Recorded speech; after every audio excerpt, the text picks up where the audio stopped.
Lab rat.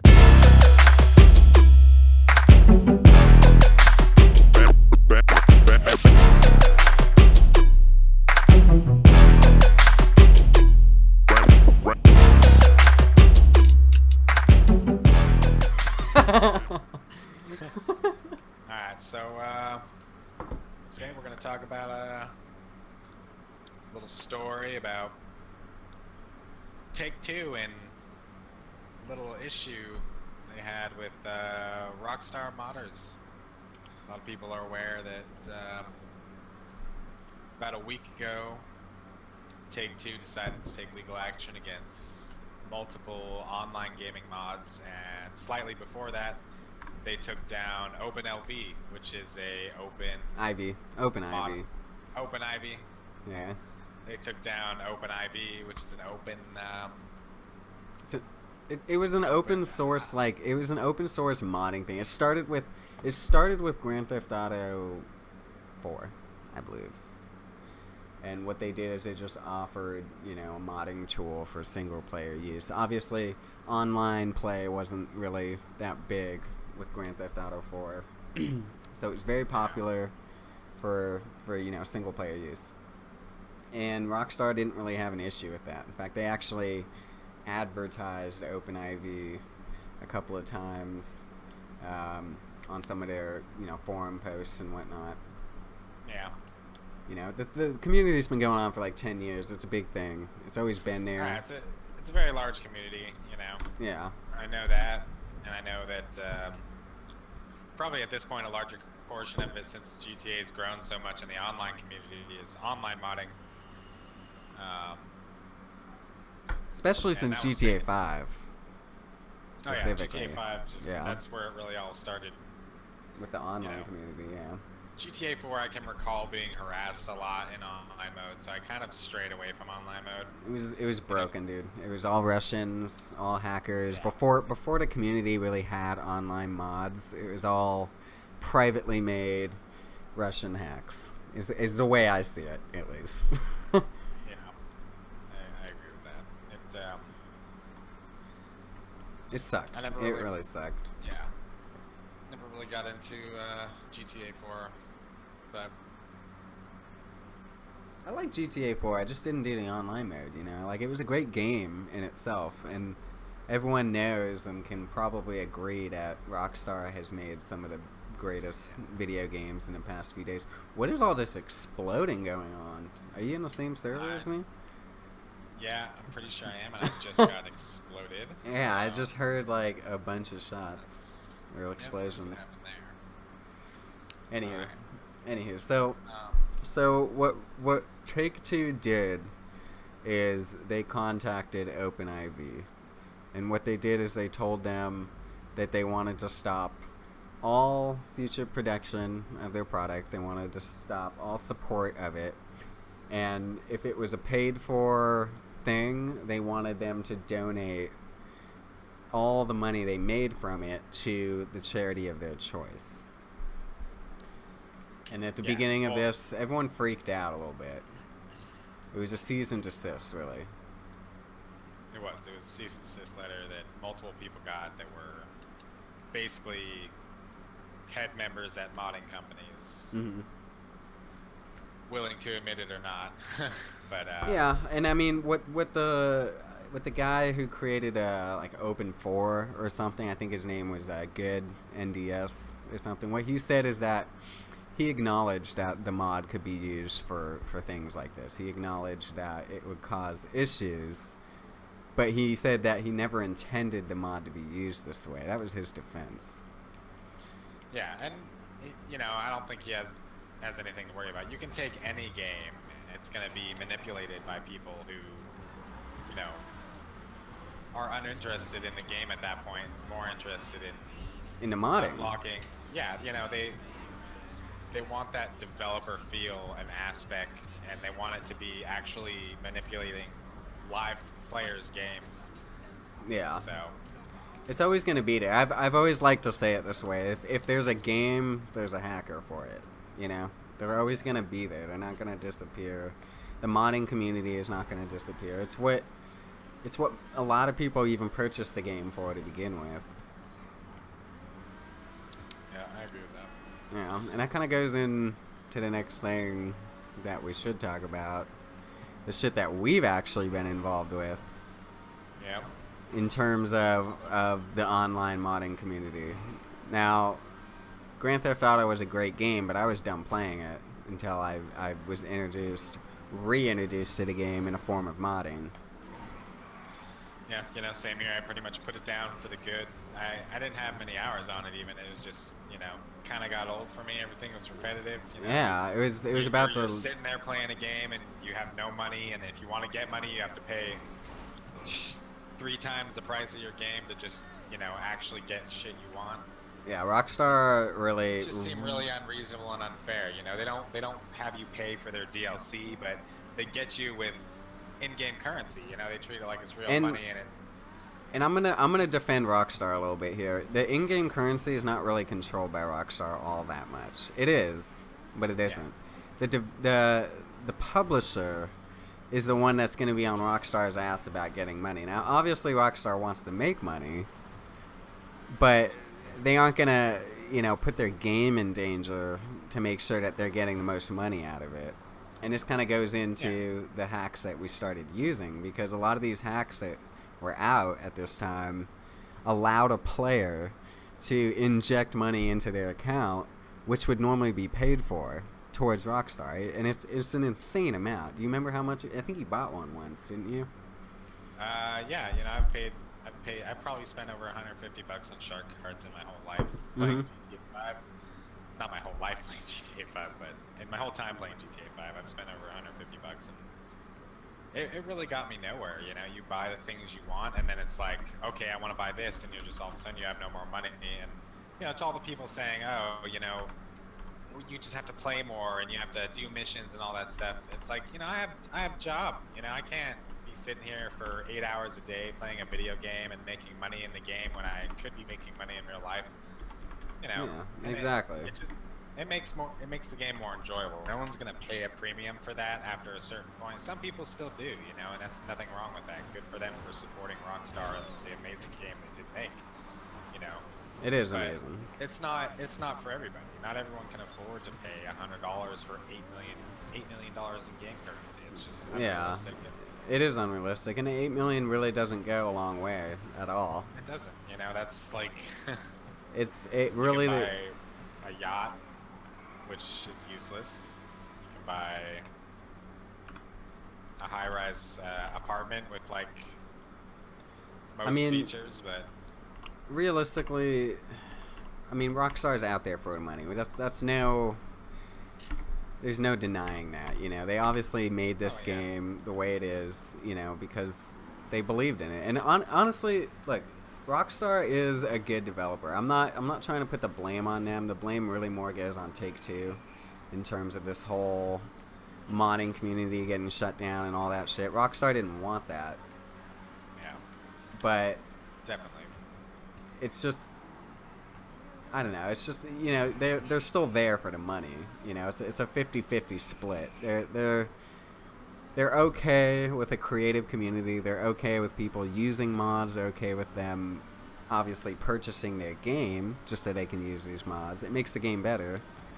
Yeah. But they're also gonna do devious things. You know, they're trying to take your money. They're trying to sell you shark cards, and they make it very difficult to get the money in game. And that's part of the reason this whole modding community thrives in an online, like, community. Yeah. People who can't afford the shark cards, like you were mentioning, you know, you got, like, a job, you got, like, shit to do. This isn't something you can afford, but you still want to enjoy the game to its full potential. The modding community thrives off that because there's a lot of people that will sell modded cash for a fraction of the price that Rockstar would sell it for. And this allows people to play the game the way they want to play it without breaking their wallet, you know. And sure, it's stealing, but it's what makes the community work. You know, it's there. You're gonna have more players if some of them can afford it, and some that want to pay, you know, hundreds of dollars for just a few million. Yeah. It all You have brings somebody- those it takes away the split between the minority and people that are too rich to even care. You know? Yeah, it does. I agree. You know, and on that point, you know, I don't think modding's for everybody. It's I not. think these services are good, and I think they should exist. I don't think there's anything wrong with that for people making a quick buck. You know, where it becomes wrongful and hard to control is where people abuse the menus and use it for things to harass other Harassment, players. yeah. Yeah. You know, that's That- not cool, and I'm totally against that, but it's so hard to gauge that in such a large community of people. Yeah. There's a large amount of people that do that, unfortunately. Oh yeah, definitely. But to be honest, I think Rockstar, you know, people do get banned. It's not like no modders get banned. And Rockstar doesn't really care about the people that aren't just, you know, wreaking havoc in fucking server. Havoc. Havoc. Havoc. But, they're, you know, they aren't out there to get the people that are just doing, you know, modding for themselves, you know, even if it's in the online game mode, so what? You know, it's not some you know, premium service. It's just an online community. They're just playing on a server with other people. So what if you got some people out there that are like getting free money and they're like 50 levels above you and they can do whatever they want and you can't? It just, you know, it's just the way the community works. Yeah. Definitely. But I don't even know what I was just saying right there. There's a lot to talk about with this whole. Yeah, there really is. There really is. We have like a little we got like a little sheet here that we should follow. It's got it's got certain things that we should talk about and certain things we just shouldn't. hauling ass in one of my cars here. Same here. Same here. Let's meet up. Let's meet up. We'll talk more about this. I'll hack for you guys so you can see on my screen. Oh shit, there's a jet following me. Okay. Yeah, so I mean, basically, Let's get back to the story. Wow, I just got obliterated.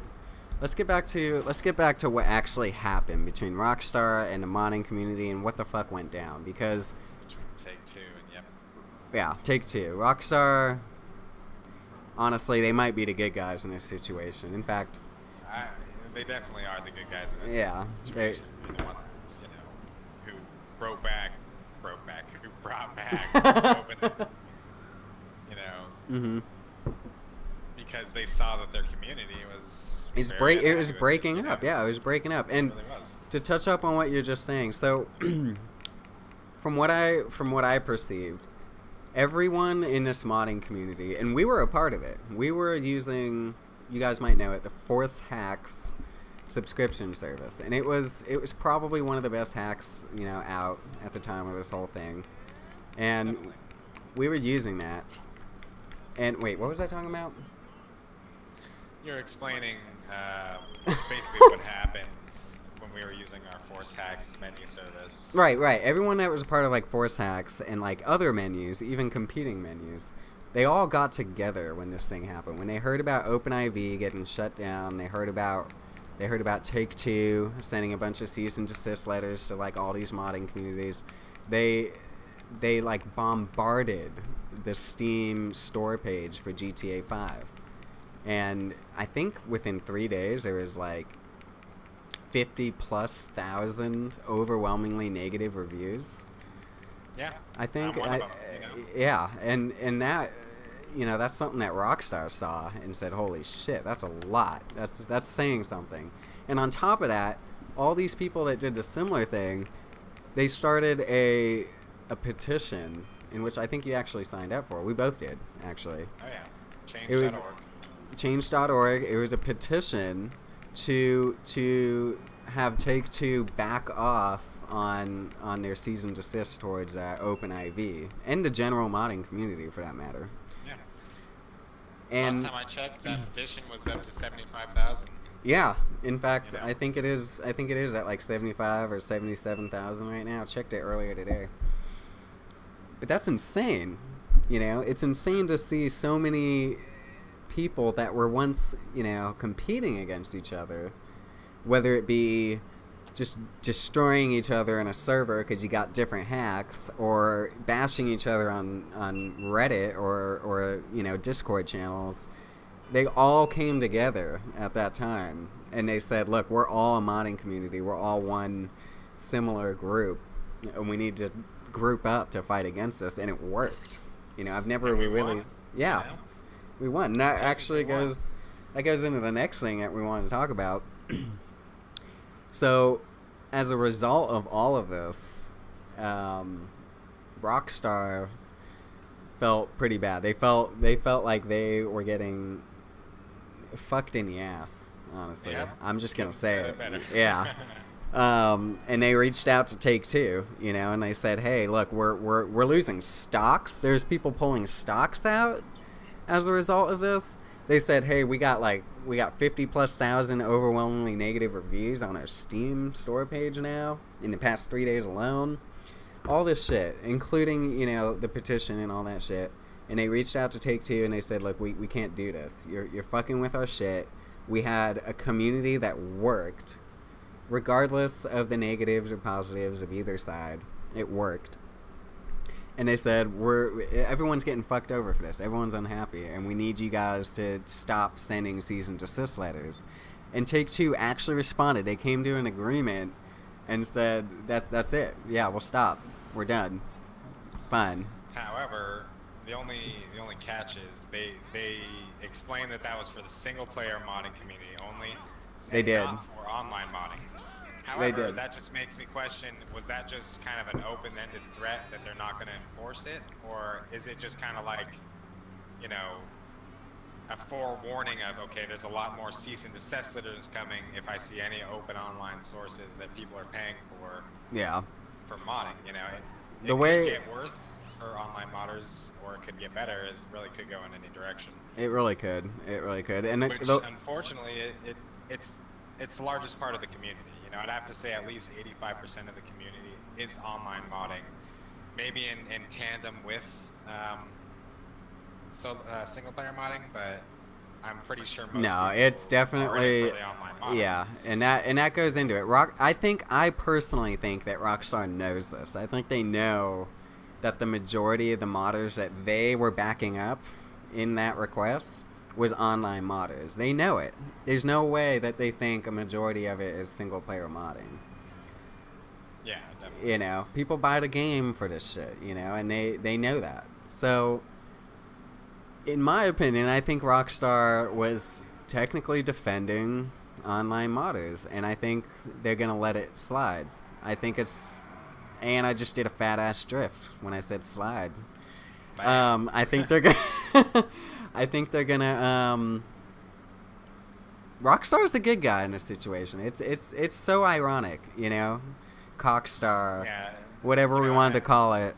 This whole time, you know, even in the modding community, everybody who talked about getting banned or having things possibly shut down, nobody was worried about Take-Two. Nobody thought about Take-Two. Everyone thought, okay, Rockstar is going to shut us down because we're taking their money. And then they stepped out from behind the curtains. They stepped out from behind the curtain and said, hey, look, dude, I can't tell you how many responses I saw on Discord and all that shit. Everyone was talking about this, and so many people were like, who the hell is Take-Two? I've never even heard. Who is that? Like, what? What is this whole thing? I had no idea Take-Two was their publisher up until this whole incident happened as well. You know? Yeah, I had no idea. Yeah, and it just goes to show that Rockstar is not necessarily out there to get us. And they did single-handedly help save the modding community. That's my opinion. Yeah, they brought it back for the time being. It's amazing. And for now, we just have to be grateful that it's back and hope that it's here to stay for now. Which I really think it would be, and I think Rockstar realizes it would be a very poor decision to fuck with it in any way. I agree. You know, they might test their limits a little with banning mod menu services and whatnot, but probably, yeah. I mean, overall it's gonna turn out well. I think it's gonna remain the same. I think it's gonna be pretty pretty stagnant from here forward, because you got to think about the fact that Rockstar has other things to focus on at this point. You know, they're like thinking about GTA 6. exactly. They're thinking about developing new games. They're probably already developing it. Oh yeah, you know they are. I mean, Yeah, and it comes down to, you know, like they saw a dimple in their funds. They saw a hiccup in operations. You know, Take-Two came out almost behind their backs and just kind of fucked them over. You know, to the point where stocks are being dropped. You know, that's where you know you need to say something. But they saw that, they recognized it, and they said, "Hey, this is not the right time to be doing this." You know what I mean? I'm not here to say that Rockstar is you know, all for modding and trying to, you know, keep it here in a sense. I'm buzzing into your building, by the way. But I think temporarily Rockstar is on our side. I think, you know, they're still in it for the money. They're working on a different game. They just didn't want anything to be fucked with at the moment.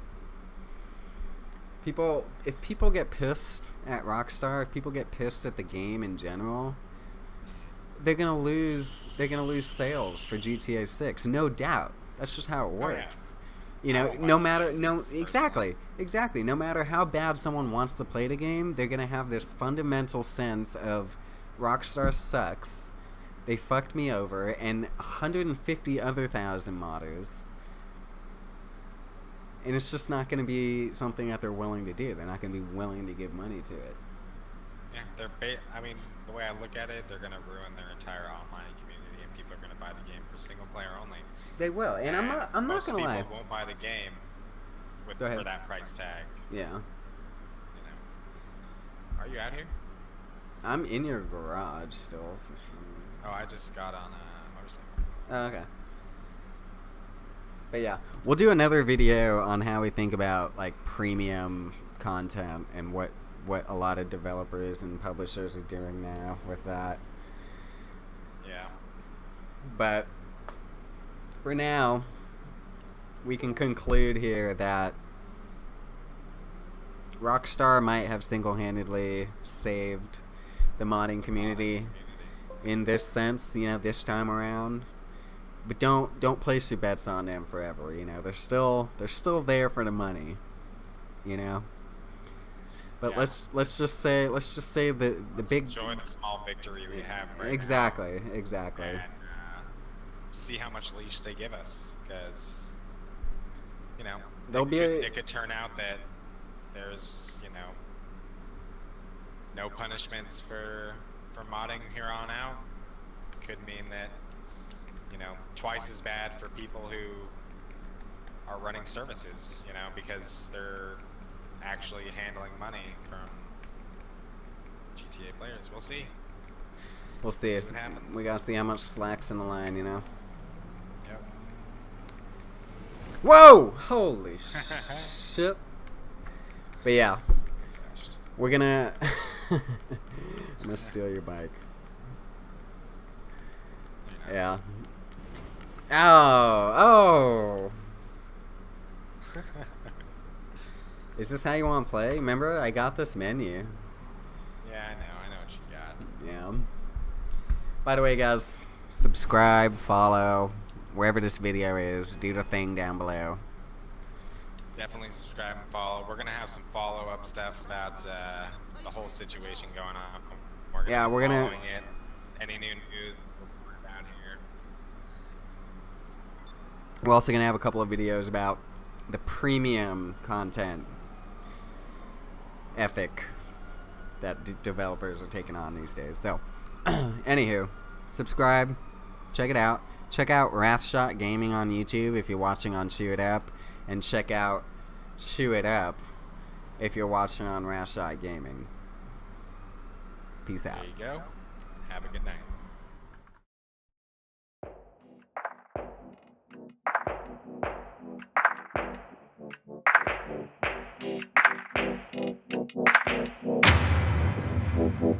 Lab Rat.